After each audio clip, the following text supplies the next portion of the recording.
আসসালামু আলাইকুম। আজ 29 জুলাই 2025 মঙ্গলবার। শুরু করছি চেঞ্জ টিভি প্রতিদিনের গল্প অনুষ্ঠান। দর্শক, আপনাদের সঙ্গে রয়েছি আমি আবিদ আজম। শুরুতেই সংবাদ শিরোনাম। হাসিনার সঙ্গে কথা বলতে টাকা নিচ্ছেন ওবায়দুল কাদের। সারা দেশে 11 দিনের বিশেষ সতর্কতা জারি। মুসলমান হওয়ার কারণে ভারতে বাড়িঘর থেকে উচ্ছেদ। এবার বিস্তারিত। গত বছরের 5 আগস্ট ছাত্র জনতার গণ আন্দোলনের মুখে সাবেক প্রধানমন্ত্রী শেখ হাসিনা দেশ ছেড়ে ভারতে আশ্রয় নেন। এর পরপরই তার নেতৃত্বাধীন বাংলাদেশ আওয়ামী লীগের রাজনৈতিক কার্যক্রম নিষিদ্ধ করা হয়। তবে নিষিদ্ধ হওয়ার পরও দলটি ভার্চুয়াল মাধ্যমে গোপনে সাংগঠনিক কার্যক্রম চালিয়ে যাচ্ছে বলে দাবি ভারতীয় গণমাধ্যম নিউজ 18-এর। নিউজ 18 কি দেয়া তথ্যে আওয়ামী লীগের ভেতরের একাধিক সূত্র নিশ্চিত করেছে দলটি বর্তমানে চরম আর্থিক সংকট, নেতৃত্বে বিভক্তি ও নজরদারির চাপের মুখে রয়েছে। এই প্রেক্ষাপটে দলের সাংগঠনিক কার্যক্রমের কেন্দ্র হয়ে উঠেছে এনক্রিপ্টেড মেসেজিং অ্যাপ টেলিগ্রাম। প্রতিদিন রাত 9টা থেকে গভীর রাত পর্যন্ত চলে ভার্চুয়াল বৈঠক। এসব বৈঠকে কেন্দ্রীয় নেতাদের পাশাপাশি সাবেক ও বর্তমান সংসদ সদস্য, জেলা উপজেলা পর্যায়ের নেতারাও যুক্ত হন। কোনো টেলিগ্রাম গ্রুপে সদস্য সংখ্যা 20 থেকে 30 হাজার ছাড়িয়ে গেছে। সূত্রের দাবি, এসব বৈঠকে শেখ হাসিনাও মাঝে মাঝে ভার্চুয়ালি অংশ নেন। তবে সবচেয়ে বিতর্কিত বিষয় হচ্ছে তার সঙ্গে সরাসরি কথা বলার সুযোগ পেতে অর্থ লেনদেন হয় বলে অভিযোগ উঠেছে।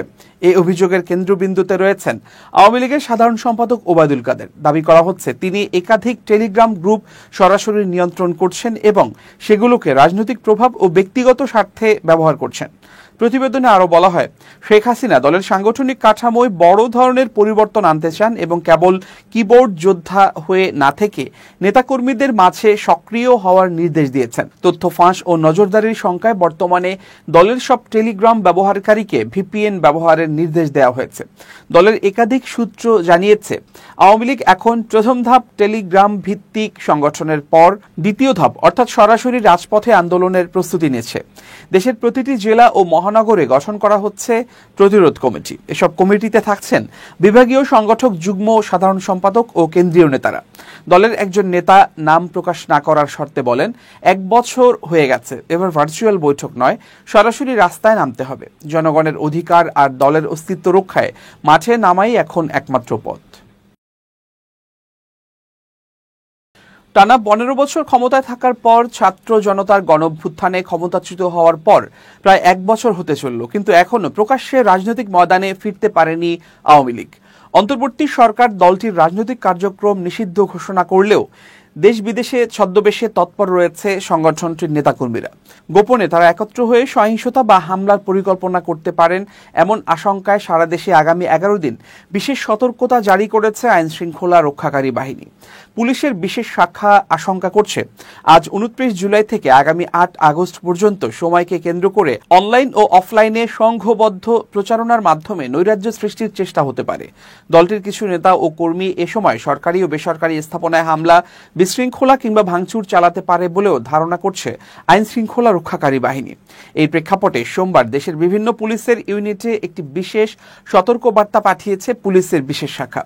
চিঠিটি পাঠানো হয়েছে ডিএমপি কমিশনার, সিটি এসবি বিভাগীয় উপ পুলিশ কমিশনার, চট্টগ্রাম ও খুলনার স্পেশাল পুলিশ সুপার সহ দেশের সব জেলা পুলিশ সুপারের কাছে।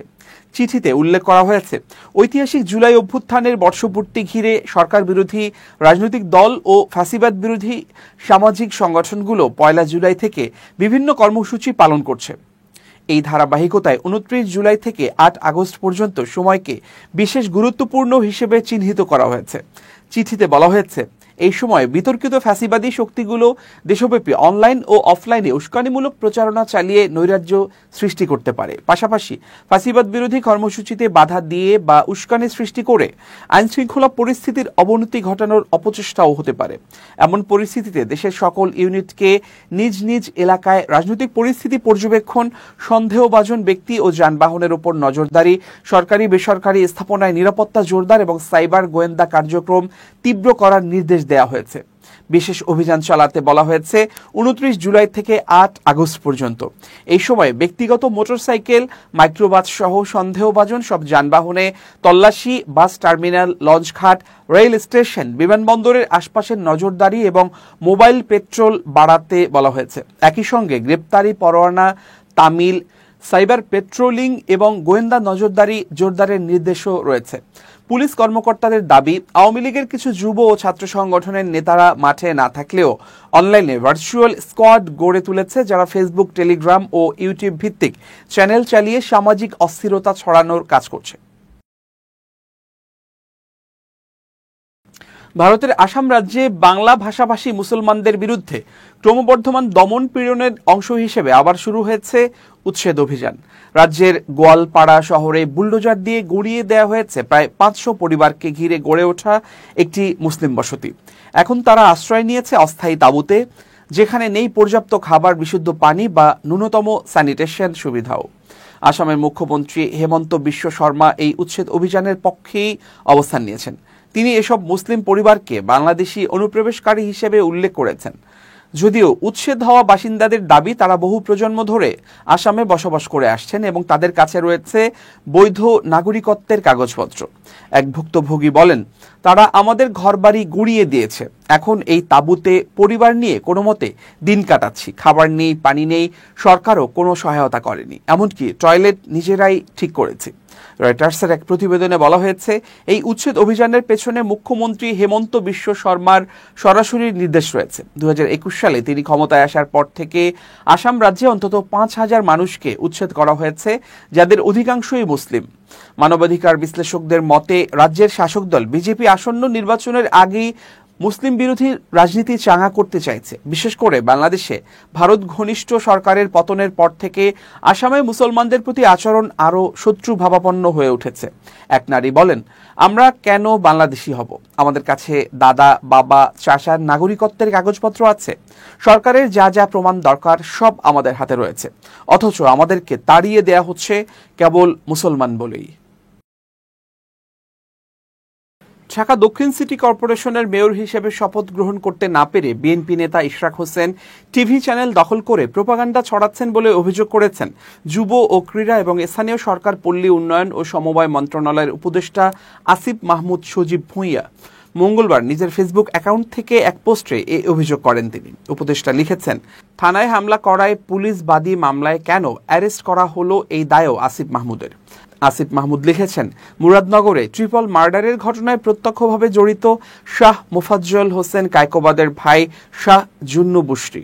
এমনকি এই ঘটনা ঘটার পর তাকে সোশ্যাল মিডিয়ায়ও উল্লাসে মেতে উঠতে দেখা যায়। সেখানেও আমার নাম জড়ানো হলো, অথচ গত 3 মাস ধরে আমি বা আমার পরিবারের কেউ এলাকায় যাই না। ভিকটিম প্রথম দিকের কোনো সাক্ষাৎকারে আমাদের কথা বলেনি। কায়কোবাদ সাহেবের লোকেরা তাকে কনভিন্স করার 1 মাস পর এসব বলাচ্ছে। উপদেষ্টা লিখেছেন, কোর্টের মারপ্যাচে এবং সরকারি সিদ্ধান্তে মেয়াদ শেষ হবার পরও মেয়র হতে না পেরে ইশরাক ভাইও কায়কোবাদ সাহেবের সাথে জোট বেঁধে তার দখলকৃত টিভি দিয়ে এসব প্রোপাগান্ডা ছড়ানোতে নেমেছে। সেখানে জুলাই গণঅভ্যুত্থানে হত্যা মামলার এক আসামিকে নিয়ে এসে ভিকটিম হিসেবে উপস্থাপন করা হচ্ছে সেলুকাস। আসিফ মাহমুদ লিখেছেন, এই মাফিয়া সন্ত্রাসী এস্টাবলিশমেন্টের কাছে আমরা অসহায়। মুরাদনগরে আমি এমপি ইলেকশন করতে পারি, এই এক অজানা ভয়ে বেপরোয়া হয়ে উঠেছে কায়কোবাদ পরিবার। দীর্ঘদিন ধরে নিপীড়িত এলাকার মানুষকে সন্ত্রাস, চাঁদাবাজি থেকে মুক্তি দিতে চেয়েছি। এলাকা থেকে এমপি হবার কোনো খায়েশ নেই আমার। নিজের সক্ষমতার মধ্যে শুধু মানুষের জন্য কাজ করতে চেয়েছি। তাও করা সম্ভব হবে বলে মনে হচ্ছে না। মাফিয়াদের জয় জয়কারী চলুক, কিন্তু তা করতে গিয়ে একজন মধ্যবিত্ত পরিবারের সন্তান মহা ক্ষমতাশীলদের শত্রু বানিয়েছি। অন্তর্বর্তী সরকারের উপদেষ্টা আসিফ মাহমুদ লিখেছেন, মিডিয়া দখলে থাকলে কি না করা যায়। থানা ভাঙচুর করা, জুলাইয়ের হত্যার আসামিরা মার্ডার করে উল্লাসকারীরা এখন ভিকটিম আর আসিফ মাহমুদ ভিলেন। ওই পোস্টের নিচে মন্তব্যের ঘরে এনসিপির উত্তরাঞ্চলের মুখ্য সংগঠক সার্জিস আলম লিখেছেন, বাংলা ভিশন চালায় বিএনপির ইশরাক ভাই। তিনি অভিযোগ করেন, এই চ্যানেল পেশাদারিত্ব বজায় না রেখে এখন ব্যক্তিগত ও দলীয় এজেন্ডা বাস্তবায়ন শুরু করেছে। এই কমেন্টে তিনি হুঁশিয়ারি করে লেখেন, 24-এর অভ্যুত্থানের পূর্বে সময়, 71 এসব চ্যানেল যে ভূমিকায় ছিল, বাংলা ভিশন যদি 24 পরবর্তী সময়ে একই ভূমিকায় অবতীর্ণ হয়, তবে আগের মতো সুবিধা করার সুযোগ থাকবে না। সাধারণ জনগণ এসব বাটপার টিভি চ্যানেলকে বয়কট করবে। বৈষম্যবিরোধী ছাত্র আন্দোলনের নেতৃত্বে সংঘটিত জুলাই ছাত্র জনতার অভ্যুত্থানের রাজনৈতিক ও রাষ্ট্রীয় স্বীকৃতির জন্য গুরুত্বপূর্ণ জুলাই ঘোষণাপত্র আগামী 5 আগস্টের আগে সর্বসম্মতভাবে চূড়ান্ত হবে বলে আশা প্রকাশ করেছেন সরকারের উপদেষ্টা মাহফুজ আলম। তিনি জোর দিয়ে বলেছেন, জুলাই ঘোষণাপত্র বাস্তব হবেই। জুলাই শহীদ ও আহতদের আত্মত্যাগের প্রতি আমরা দায়বদ্ধ। উপদেষ্টা মাহফুজ জানান, জুলাই ঘোষণাপত্র গত 31শে ডিসেম্বর ঘোষিত হওয়ার কথা ছিল, কিন্তু রাজনৈতিক দলগুলোর মধ্যে ঐকমত্যের অভাবে সেই প্রক্রিয়া দীর্ঘায়িত হয়। ফেব্রুয়ারির মাঝামাঝি সময়ে বিভিন্ন দলের খসড়া প্রস্তুত হলেও ঘোষণাপত্রের বিভিন্ন প্রস্তাবনা নিয়ে সংলাপ মীমাংসায় পৌঁছায়নি। বিশেষ করে বিভিন্ন ধারা নিয়ে রাজনৈতিক আদর্শিক অবস্থানের কারণে পরের 2 মাস আলোচনা থমকে যায়। তিনি আরও বলেন, মে মাসে ক্যাবিনেটে তিনি আবার ঘোষণাপত্র নিয়ে আলোচনা উত্থাপন করেন। সে সময় বিভিন্ন রাজনৈতিক দল এতে অনাগ্রহ দেখালেও জুন মাসে পুনরায় বিষয়টি উত্থাপন করা হয়।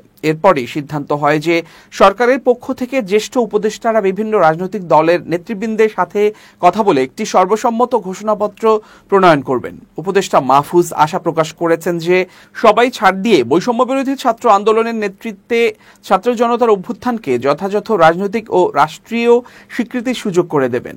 উপদেষ্টা মাহফুজ উল্লেখ করেন, দল মতাদর্শ নির্বিশেষে বাংলাদেশের রাজনৈতিক ইতিহাসের সকল গুরুত্বপূর্ণ পর্বের স্বীকৃতির ব্যাপারে উদারতা দেখানো হলেও জুলাই ছাত্র জনতার ন্যায্য স্বীকৃতি বাদ দেওয়ার চেষ্টা করা হয়েছে।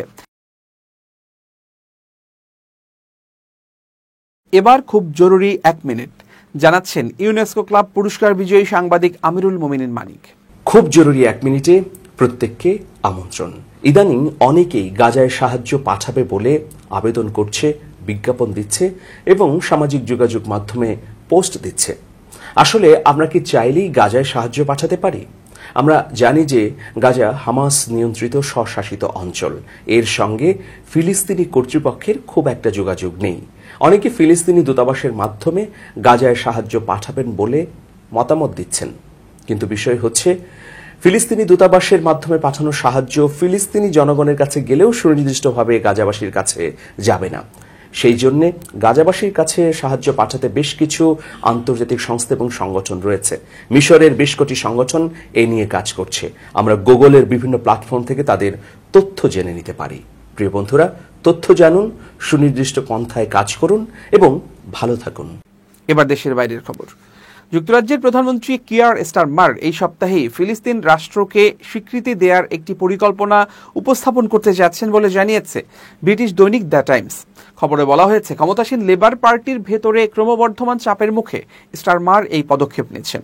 টাইমস জানিয়েছে, অন্তত 7 জন মন্ত্রিসভার সদস্য প্রধানমন্ত্রীকে চাপ দিচ্ছেন যেন তিনি ফিলিস্তিনকে স্বীকৃতি দিয়ে নির্বাচনী ইশতেহারের প্রতিশ্রুতি পূরণ করেন, যদিও ইশতেহারে কোনো নির্দিষ্ট সময়সীমা উল্লেখ করা হয়নি। লেবার পার্টি 2024 সালের জুলাইয়ে সাধারণ নির্বাচনে বিজয়ী হয়ে ক্ষমতায় ফেরে এই প্রতিশ্রুতি দিয়েই। টাইমস আরও জানিয়েছে, লেবার পার্টির প্রায় 130 জন ব্যাক বেঞ্চ এমপি অর্থাৎ সংসদীয় দলের প্রায় 1/3 ফিলিস্তিন রাষ্ট্রের স্বীকৃতি চেয়ে দাবি তুলেছেন। একজন প্রধানমন্ত্রীর মুখপাত্রের উদ্ধৃতি দিয়ে পত্রিকাটি জানিয়েছে, স্টারমার এই মুহূর্তে ইউরোপীয় নেতাদের সঙ্গে এমন এক পরিকল্পনা ভাগাভাগি করছেন যা দীর্ঘস্থায়ী শান্তি প্রতিষ্ঠার উদ্দেশ্যে তৈরি এবং এর অংশ হিসেবে ফিলিস্তিনের নিজস্ব রাষ্ট্র গঠনের অবিচ্ছেদ্য অধিকারের প্রতি সম্মান জানিয়ে স্বীকৃতি দেয়া হবে। এর আগে যুক্তরাজ্যের 220 জনের বেশি সংসদ সদস্য, যাদের মধ্যে শাসক দল লেবার পার্টির অনেকেই আছেন, প্রধানমন্ত্রী কিয়ার স্টারমারের প্রতি আহ্বান জানিয়েছেন ফিলিস্তিনকে আনুষ্ঠানিকভাবে রাষ্ট্র হিসেবে স্বীকৃতি দেওয়ার জন্য।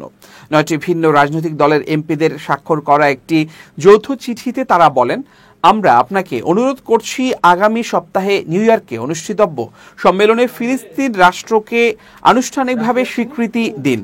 উল্লেখ্য, 28 ও 29 জুলাই জাতিসংঘের উদ্যোগে এই সম্মেলনটি ফ্রান্স ও সৌদি আরবের সহসভাপতিত্বে অনুষ্ঠিত হতে যাচ্ছে। চিঠিতে আরও বলা হয়, আমরা বুঝি যুক্তরাজ্যের একার পক্ষে স্বাধীন ও মুক্ত ফিলিস্তিন গঠন করা সম্ভব নয়, তবে যুক্তরাজ্যের স্বীকৃতি একটি তাৎপর্যপূর্ণ বার্তা দেবে বিশ্বকে। সেই সঙ্গে ব্রিটেনের ঐতিহাসিক ভূমিকা এবং জাতিসংঘ নিরাপত্তা পরিষদের স্থায়ী সদস্য হওয়ার বিষয়টি উল্লেখ করে তারা বলেন, 1917 সালের বেলফোর ঘোষণার মাধ্যমে ইসরায়েল রাষ্ট্র গঠনে যুক্তরাজ্যের ভূমিকা ছিল, এখন ফিলিস্তিন রাষ্ট্রকে স্বীকৃতি দেওয়াও আমাদের নৈতিক দায়িত্ব। এই চিঠিতে conservative, liberal, Democrat, Scottish way national party এবং ওয়েলসের প্রাইড, ক্যামব্রিজ সহ বিভিন্ন দলের সংসদ সদস্যরা স্বাক্ষর করেন। এতে মধ্যপ্রাচ্যে টেকসই শান্তির পক্ষে যুক্তরাজ্যের অবস্থান স্পষ্ট করার দাবি জোরালো হয়েছে। ফিলিস্তিন রাষ্ট্র স্বীকৃতির বিষয়টি নিয়ে স্টারমার ক্রমবর্ধমান রাজনৈতিক চাপে রয়েছেন, বিশেষ করে তার দলের অভ্যন্তর থেকেই। এই প্রেক্ষাপটে মন্ত্রিসভার এই বৈঠককে তাৎপর্যপূর্ণ হিসেবে দেখা হচ্ছে। দর্শক, শেষ করছি প্রতিদিনের গল্পের আজকের গল্প। changetv.press বাংলাদেশের ইউটিউব জার্নালিজমের অগ্রদূত। ভিজিট করুন এর ওয়েবসাইট www.changetv.press, ইউটিউব youtube.com/changetvpress এবং সাবস্ক্রাইব করুন চ্যানেলটি। নিয়মিত লাইক, কমেন্ট ও শেয়ার করে আপডেট রাখুন নিজেকে। ভালো থাকুন, নিরাপদে থাকুন। শুভেচ্ছা নিরন্তর। changetv.press, এক ফোঁটা হলুদ নেই।